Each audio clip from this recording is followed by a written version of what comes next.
Innal hamdalillah nahmaduhu wa nasta'inuhu wa nastaghfiruh wa na'udzu billahi min shururi anfusina wa sayyiati a'malina man yahdihillahu fala mudilla lahu wa man yudlil fala hadiya lahu asyhadu an la ilaha illallah wahdahu rabbil la syarika lahu wa asyhadu anna Muhammadan abduhu wa rasuluhu alladzi la nabiyya ba'dahu. Faqala Allah azza wa jalla fi muhkami tanzilihi ba'da a'udzu billahi minasy syaithanir rajim. Ya ayyuhalladzina amanu taqullaha haqqa tuqatih wa la tamutunna illa wa antum muslimun. Fa inna asdaqal hadithi kitabullah wa khairal huda huda Muhammadin sallallahu alaihi wasallam wa syarral umuri muhdatsatuha wa kullu muhdatsatin bid'ah wa kullu bid'atin dhalalah wa kullu dhalalatin finnar. Ajaranillah wa iyyakum minal bid'ah wad dhalalati wan nar. Ma'asyiral muslimin, jamaah Jumat rahimakumullah. Sebelum khatib menyampaikan khutbahnya, biasa khatib memberikan nasihat untuk khatib pribadi dan tentunya jamaah sekalian. Usikum wa nafsi bitaqwallah. Marilah kita senantiasa meningkatkan takwa kita di hari Jumat ini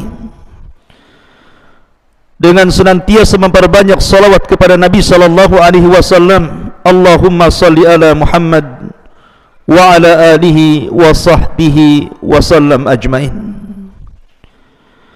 Ma'asyiral muslimin yang dimuliakan Allah Subhanahu wa taala, pada khutbah kali ini khatib akan menyampaikan sebuah amalan yang memiliki rahasia pengaruh yang sangat dahsyat tentunya dalam kehidupan dunia yang fana ini. Amalan yang paling mulia tentunya dalam rangka mendekatkan diri kepada Allah Subhanahu wa taala. Bahkan amalan ini sekalipun kecil tetapi berpahala dan pengaruh besar dalam kehidupan dunia. Bahkan amalan ini betapa banyak karenanya orang-orang yang mendapatkan nikmat Allah, dan betapa banyak kesulitan-kesulitan dirubah menjadi sebuah kebahagiaan. Bahkan karenanya doa-doa dikabulkan dan diijabah Allah Subhanahu wa taala. Dan Allah Subhanahu wa taala tanamkan perasaan cinta dan kasih sayang kepada para pelakunya.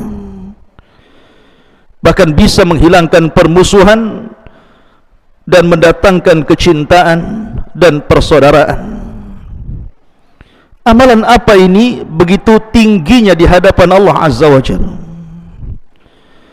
Amalan ini adalah sedekah. Sedekah adalah amalan yang memiliki keajaiban yang luar biasa. Maka khutbah kali ini saya akan menyebutkan poin atau 10 poin tentang keajaiban sedekah. Yang pertama, kalau anda ditanya, maukah anda masuk neraka? Saya yakin semua orang mengatakan tidak akan mau dimasukkan ke dalam neraka, karena tahu neraka itu panas. Lalu bagaimana caranya seseorang itu bisa selamat dari neraka? Bahkan dengan amalan yang kecil orang bisa diselamatkan dari neraka. Apa itu? Bersedekahlah. Nabi sallallahu alaihi wasallam bersabda dalam sebuah hadis dari Adi bin Hatim radhiyallahu an, qala Rasulullah sallallahu alaihi wasallam, ma minkum min ahadin illa sayukallimuhu rabbuhu laisa bainahu wa bainallahi turjuman fayanzuru aymana minhu fala yura illa ma qaddam wa yanzuru ila ash'ama minhu fala yara illa ma qad qaddam wa yanzuru baina yadayhi fala yura illa an-nar tilqa'a wajhi. Faqala an-nabiy sallallahu alaihi wasallam fattaqun nara walau bisyikki tamra. Rawahu Syaikhan. Kata Nabi sallallahu alaihi wasallam, tidaklah seorang di antara kalian kecuali akan diajak bicara Allah, di mana antara kalian dengan Allah tanpa ada penerjemah, langsung kita berdialog dengan Allah Azza wa Jalla. Kemudian orang ini akan melihat ke arah kanan, maka tidak dilihat kecuali apa yang sudah dilakukan dari kebaikannya. Kemudian dia pun mengarah ke arah kiri, sama, tidak dilihat kecuali apa yang dilakukan dari balasan keburukannya. Kemudian dia menghadap ke depan, rupanya di hadapannya neraka yang siap menerkamnya.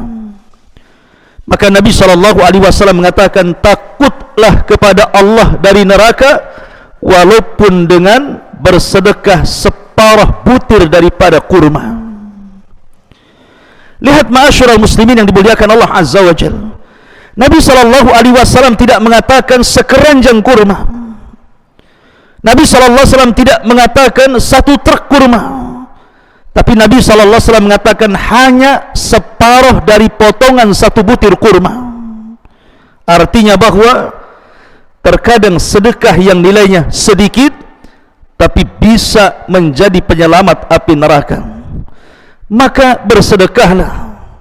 Boleh jadi ada satu sedekah kita ini yang diijabah oleh Allah Subhanahu wa ta'ala, dengan sebab itulah kita dibebaskan dari api neraka. Ini yang pertama. Yang kedua, kalau anda melakukan maksiat kepada Allah Azza wa Jalla, terkadang ada maksiat-maksiat itu Allah Subhanahu wa ta'ala akan murka kepadanya. Dan terkadang gara-gara orang melakukan kemaksiatan, terkadang orang jadi putus asa karena ketakutan Allah Subhanahu wa ta'ala akan mengadab dirinya. Maka bagaimana caranya supaya Allah Subhanahu wa ta'ala tidak mengirimkan murka dan amarahnya kepada kita lantaran kemaksiatan-kemaksiatan yang kita lakukan? Maka kata para ulama, bersedekahlah. Kalau ada orang yang mengatakan, bagaimana mungkin dengan bersedekah sedikit bisa mencegah murka Allah, sementara dosa yang kulakukan itu teramat sangat banyak? Maka perhatikan sabda Nabi SAW. Nabi SAW bersabda, inna sadaqatas sir tudfi'u ghadaba rabbi tabaraka wa ta'ala. Sesungguhnya sedekah yang dilakukan tanpa sepengetahuan manusia, sembunyi-sembunyi, apakah sedekah banyak ataukah sedikit, itu bisa mencegah kemurkaan Allah Subhanahu wa ta'ala. Bahkan dalam hadis yang lain, was-sadaqatu tudfi'ul khati'ata kama yudfi'ul ma'un nara. Dan sedekah itu bisa menghilangkan semua dosa seperti air bisa memadamkan api. Kemudian yang ketiga, apakah anda mau diberikan tempat yang sangat layak kelak di padang mahsyar, di bawah arsy Allah Subhanahu wa ta'ala, di mana ketika Allah Subhanahu wa ta'ala dekatkan matahari 1 mil di atas kepala, kemudian orang pun berkeringat dan keringatnya menjadi lautan bagi badannya. Ada yang tenggelam selutut, ada yang tenggelam sepusar, ada yang tenggelam sedada, bahkan ada yang tenggelam seluruh badannya dengan keringatnya. Tapi di sana ada satu tempat yang orang tidak mungkin tenggelam dengan keringatnya, karena ada naungan arsy Allah Subhanahu wa ta'ala. Apakah anda ingin mendapatkan tempat di mana anda mendapatkan naungan arsy Allah Subhanahu wa ta'ala? Tentu jawabannya, ya, saya ingin mendapatkan tempat itu. Lalu bagaimana caranya? Caranya dengan cara bersedekah. Nabi SAW bersabda, sab'atun yudhilluhumullahu fi dhillihi yawma la dhilla illa dhilluh.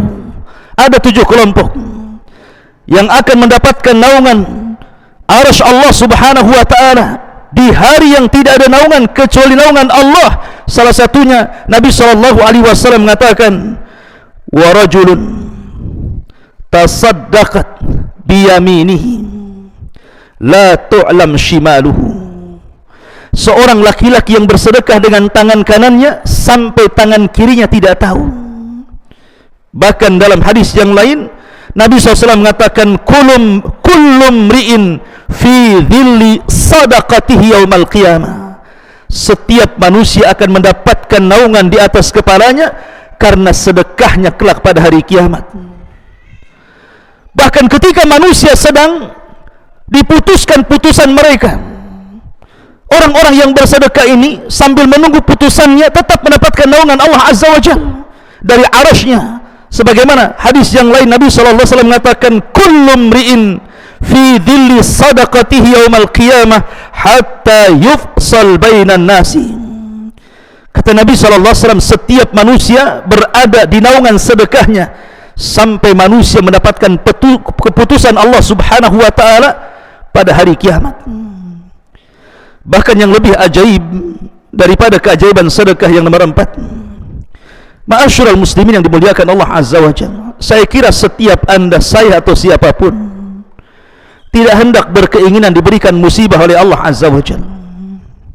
Tapi terkadang musibah itu datang tanpa pemberitahuan, dan terkadang musibah itu juga datang sekonyong-konyong tanpa ada persiapan. Betapa banyak orang-orang yang kemudian diberikan musibah penyakit, musibah kefakiran, musibah kemiskinan, musibah perceraian, musibah kematian, dan musibah-musibah yang lainnya. Itu bukan karena keinginan, tapi terkadang takdir Allah Subhanahu wa ta'ala yang menentukan musibah itu jatuh kepada kita. Dan kalau seandainya seseorang harus berangan-angan, tentu orang itu tidak mau diberikan musibah oleh Allah Subhanahu wa ta'ala. Maka kita tahu bahwa ada perkara-perkara yang kita bisa lepas daripada musibah atau mencegah musibah sebelum datangnya. Apa itu? Bersedekahlah. Ada sebuah nasihat yang sangat menarik dari Nabi Allah Yahya alaihi salatu wassalam kepada Bani Israel. Ketika itu Yahya alaihi salatu wassalam diberikan 5 wasiat untuk diamalkan dirinya dan didakwahkan kepada Bani Israel, dan diamalkan Bani Israel. Kemudian dia telat menyampaikannya. Maka Isa bin Maryam yang merupakan kerabat daripada Yahya mengatakan, ya Yahya, bukankah Allah Subhanahu wa ta'ala memberikan 5 wasiat kepadamu untuk disampaikan kepada Bani Israel? Kalau engkau tidak hendak menyampaikannya, biar aku yang akan menyampaikannya. Maka Yahya alaihi salatu wassalam mengatakan, aku takut kalau seandainya engkau yang menyampaikannya, Allah akan adab diriku. Maka Yahya pun mengumpulkan seluruh Bani Israel. 5 dari wasiat Allah itu, salah satunya, wa amurukum bis sadaqati, aku perintahkan kalian untuk bersedekah. Kemudian beliau mempermisalkan, fa inna mathala dzalika kamathali rajulin asarahul adu fashaddu yadayhi ila unuqi wa qaddamuhu liyadribu unuqahu faqala hal lakum an aftadiya nafsi minkum faja'ala yaftadi nafsahu minhum bil qalili wal kathiri hatta fakka nafsahu. Kata Yahya ibn Zakaria mengatakan, permisalan sedekah itu seperti permisalan seorang laki-laki dalam peperangan kemudian ditangkap oleh musuh dan jadi budak.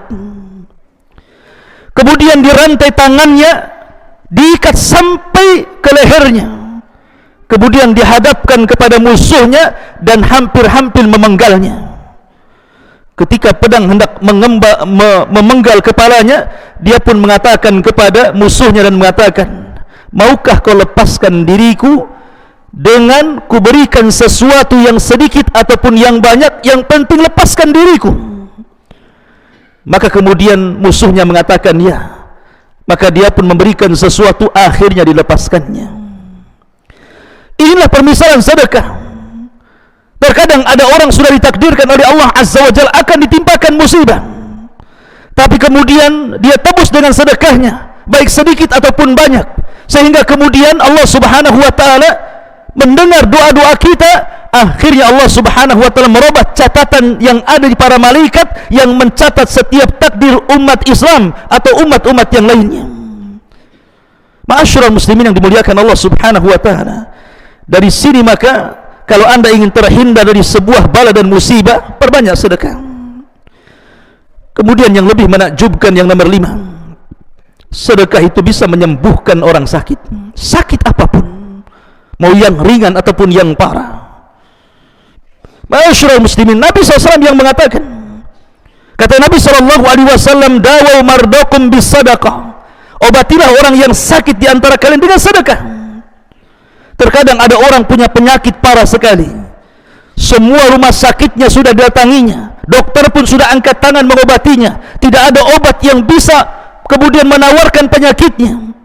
Terkadang ada alternatif, maka cobalah anda berobat dengan cara sedekah. Dahulu Al-Imam Ibnu Mubarak rahimahullahu ta'ala, sebagaimana riwayat Al-Imam Al-Baihaqi dengan sanadnya langsung dari Abdullah ibn Mubarak rahimahullahu ta'ala, datang seorang laki-laki yang memiliki luka di kakinya, kemudian mengeluarkan darah, dan darah itu tidak bisa dihentikan, setiap hari keluar darah, hampir-hampir kekurangan darah, dan dia sudah tidak bisa lagi berjalan alias lumpuh. Dia datang kepada Abdullah ibn Mubarak rahimahullahu ta'ala dan mengatakan, ya Aba Abdurrahman, qurhatun kharajat fi rukbati mundu sab'a sinin wa qad alajtu bi anwa'il ilaj wa sa'atul atibba falan antafi'u bihi. Wahai Abdullah ibn Mubarak, wahai imam, aku memiliki luka di kakiku, mengeluarkan darah terus, mengeluarkan nanah terus, dan aku sudah berbagai macam obat ku minum, sudah berbagai macam dokter ku datangi, tapi tidak ada manfaatnya. Maka Abdullah ibn Mubarak rahimahullahu ta'ala mengatakan, idhab fangdur maudian yahtajun nas ilal ma. Kalau begitu, pergilah kau ke sebuah daerah, cari orang-orang yang berhajat dengan air, kemudian fahfir hunaka bi'ran, galilah kau sumur di situ, kemudian bersedekahlah dengan airnya kepada fuqara wal masakin yang berhajat dengan air itu. Akhirnya dia pun melaksanakan wasiat Abdullah ibn Mubarak. Dia mencari sebuah daerah yang tidak ada air kekeringan, dia gali sumur, kemudian airnya disedekahkan.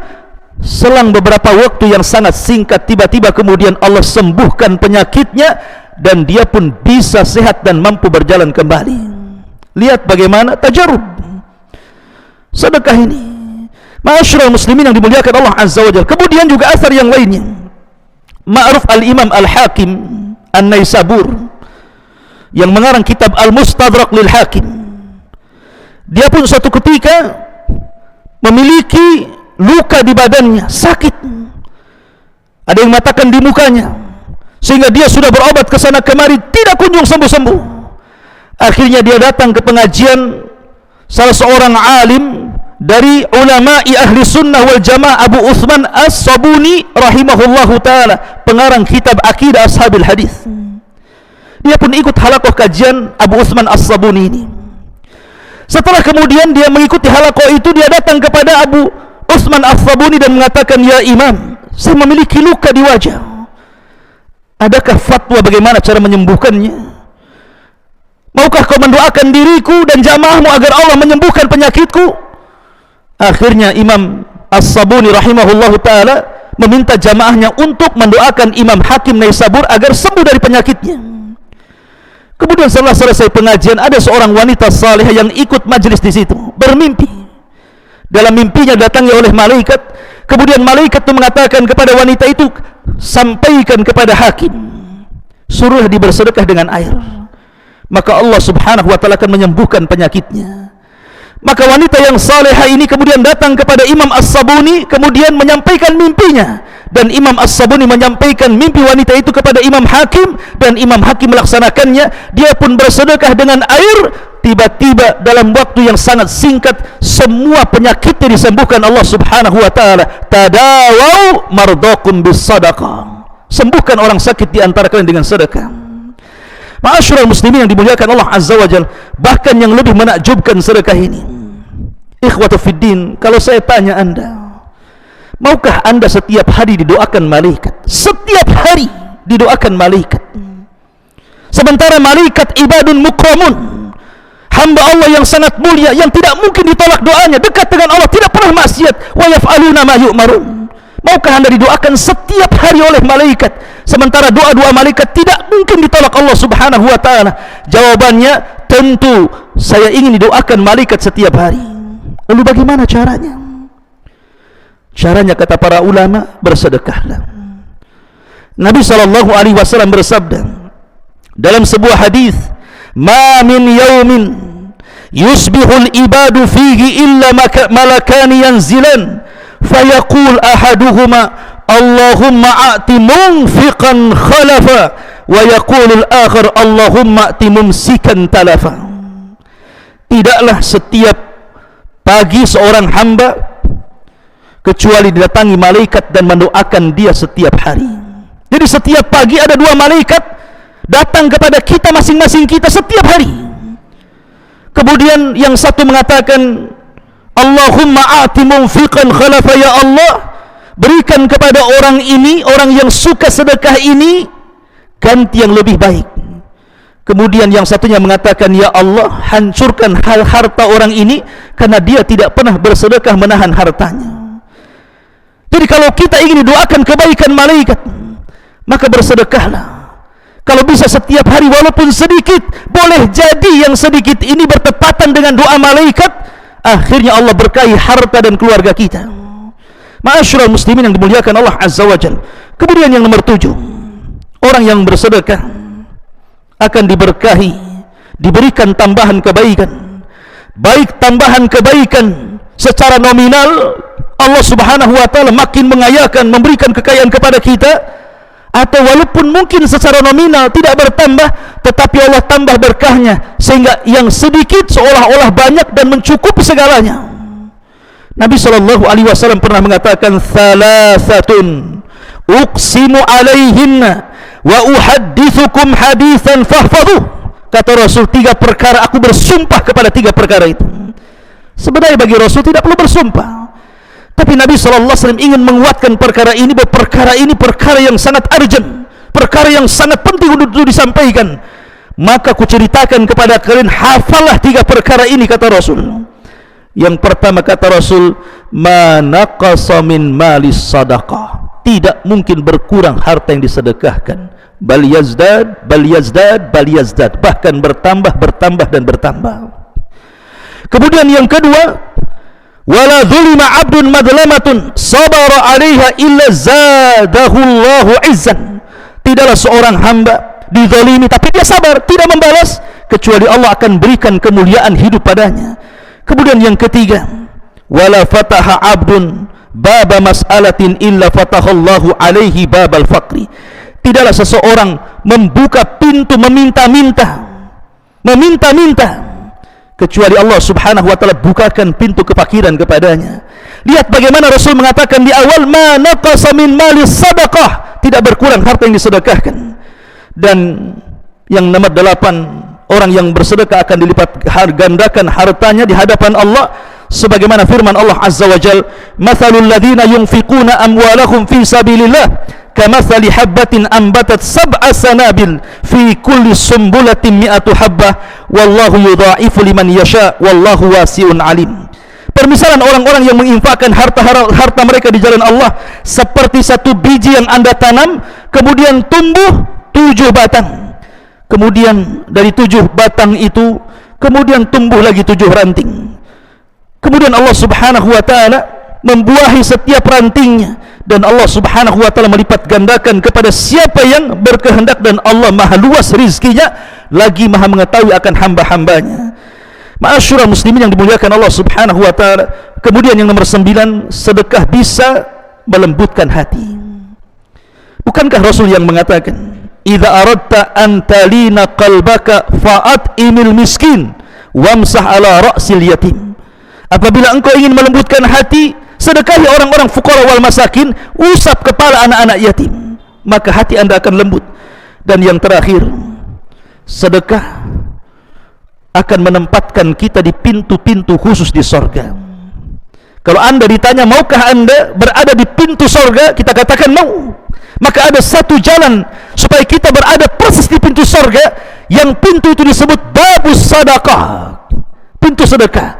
Kata Nabi SAW, wa in kana min ahli sadaqah du'iya min babis sadaqah. Kalau dia termasuk ahli sedekah, maka dia akan dipanggil dari pintu sedekah. Aqulu ma tasma'un, aqulu qawli hadza wastaghfiru innahu huwal ghafurur rahim.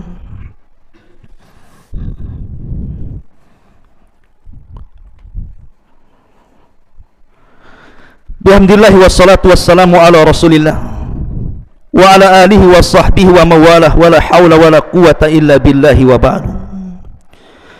Abu Dzar Al-Ghifari radhiyallahu an mengatakan, as-salatu imaduddin wal jihadu sanamul amali was sadaqatu syai'un ajibun was sadaqatu syai'un ajibun was sadaqatu syai'un ajib.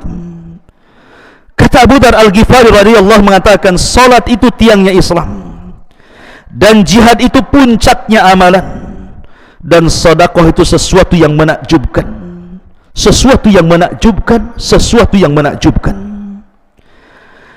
Lihat perkataan Al-Imam Ibnul Qayyim rahimahullahu ta'ala, perkataan yang sangat bagus sekali. Bagaimana Imam Ibnul Qayyim menggambarkan pengaruh sedekah itu luar biasa, ajib. Kata Imam Ibnul Qayyim, fa inna lis-sadaqati ta'thiran ajiban fi daf'i anwa'il bala walau kanat min fajirin aw min zalimin aw min kafirin fa inna Allah yadfa'u biha anhu anwa'an minal bala wa hadha amrun ma'lumun 'inda an-nasi khassatuhum wa 'ammatuhum wa ahlul ardi kulluhum mukirruna bihi li'annahum jarrabuhu. Lihat perkataan Ibnul Qayyim. Kata Imam Ibnul Qayyim rahimahullahu ta'ala, sesungguhnya sedekah itu memiliki pengaruh yang luar biasa, terutama ketika mencegah dari berbagai macam musibah yang akan Allah timpakan kepada kita. Apakah sedekah itu datang dari orang fajir? Apakah sedekah itu datang dari orang zalim? Hatta sedekah itu datang dari orang kafir sekalipun. Jadi kalau seandainya orang kafir bersedekah, orang zalim bersedekah, orang fajir bersedekah, mereka orang jahat, tetapi Allah akan menghindarkan bala kepada mereka. Tapi justru orang yang beriman kalau tidak bersedekah, boleh jadi bala akan ditimpakan kepada dia. Itulah pengaruh sedekah. Bukan hanya kepada orang baik saja, Allah subhanahu wa ta'ala akan mencegah, hatta orang kafir sekalipun, kata Imam Ibnul Qayyim, akan dicegahkan bala kepadanya. Kemudian dia mengatakan, karena ini perkara yang maklum menurut manusia, baik orang khususnya atau orang umumnya, dan seluruh bumi menyaksikannya, karena mereka sudah mencobanya. Lihat bagaimana sedekah itu sesuatu pengaruh yang luar biasa bagi kehidupan kita. Dan Abdullah ibn Mas'ud radhiyallahu anhu mengatakan, anna rajulan abadallaha 70 sanatan thumma asaba fahishatan fa ahbata amaluhu thumma marra bimiskinin fatasaddaqu alaihi biraghif fa ghafara Allahu lahu dhanbah wa radda alaihi amalu 70 sana. Kata Abdullah bin Mas'ud radhiyallahu anhu, ada seorang hamba, dia beribadah kepada Allah 7 tahun lamanya, kemudian dia ditimpa fahisyah, jatuh ke dalam sebuah perbuatan dosa, maka Allah hapuskan amalannya. Kemudian dia lewat di sebuah tempat, rupanya ada orang miskin, kemudian dia keluarkan rotinya pada roti itu untuk perbekalan dirinya, tapi dia ingin bersedekah karena kasihan dengan orang miskin itu, dikasihkan rotinya. Maka Allah subhanahu wa ta'ala kembalikan pahala yang sudah dihilangkan selama 7 tahun kepada hamba ini. Gara-gara sedekah Allah kembalikan pahalanya.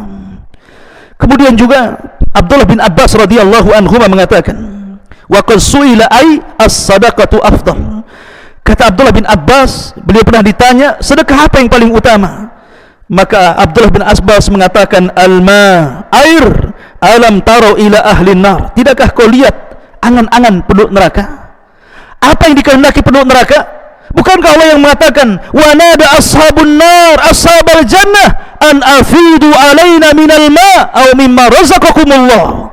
Ketika penduduk neraka berteriak kepada penduduk sorga, mintalah setetes air bersih kalian atau rizki yang Allah rizkikan kepada kalian.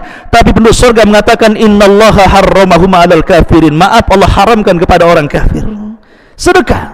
Sedekah ini sesuatu yang sangat ajaib sekali pengaruhnya di dunia ataupun di akhirat. Mudah-mudahan kita termasuk dari orang-orang yang mutasaddiqun, orang-orang yang senantiasa bersedekah, sehingga Allah Subhanahu wa taala memberikan banyak keutamaan yang sudah saya jelaskan di khutbah kali ini. Innallaha malaikatahu yusalluna 'alan nabi ya ayyuhalladzina amanu sallu 'alaihi wa sallimu taslima. Allahumma ighfir lil muslimina wal muslimat wal mu'minina wal mu'minat al ahya'i minhum wal amwat innahu qaribun mujibu da'wa ya qadiyal hajah. Rabbana atina fid dunya hasanah wa fil akhirati hasanah wa qina adzabannar. Wa sallallahu ala nabiyyina Muhammad walhamdulillahi rabbil alamin. Qumu lis salatil jum'ah rahimakumullah.